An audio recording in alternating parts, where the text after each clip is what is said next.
if you go out over the 5-year periods, some consolidation is inevitable.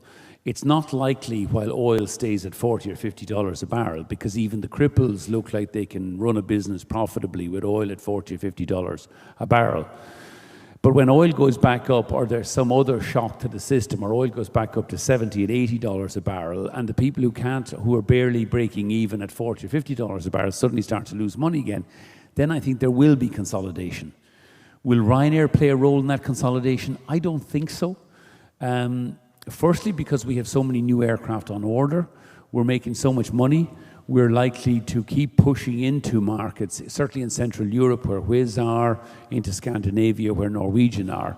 But I think the consolidation you'll see over that medium-term period will be the evolution of 5 major airline groups, that is IAG, Lufthansa, Air France, Ryanair and EasyJet.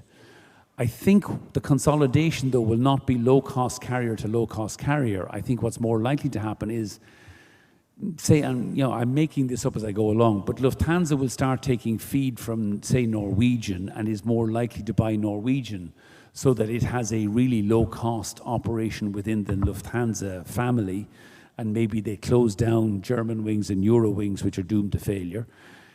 Or Air France might ultimately buy a stake in EasyJet, and so I think that consolidation is inevitable, but it's more likely to be between the legacies and the low-cost carriers. I struggle to see, and our experience in the past of on 3 separate occasions trying to buy Aer Lingus, and it's extraordinary. Aer Lingus Ryanair is the only airline merger that has been prohibited by Europe, not once, not twice, but 3 times. Yet Air France was allowed to buy every other French airline. BA was allowed to buy British Midland, Caledonian, every other British airline. Lufthansa is allowed to buy every German airline. So, as usual in Brussels, where the rules are applied pretty much corruptly under political influence, it's fine if you're a legacy airline trying to buy the low-cost airline, but God help you if you're a low-cost airline trying to buy what is in Ireland at times a pretty small legacy airline.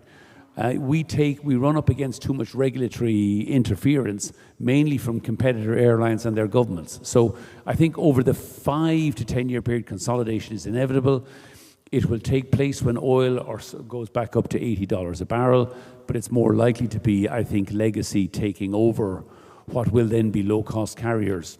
And Lufthansa will then rebrand Eurowings, Germanwings, or Stuttgart Wings, or whatever wings it's called that week, as a Norwegian or Lufthansa Norwegian.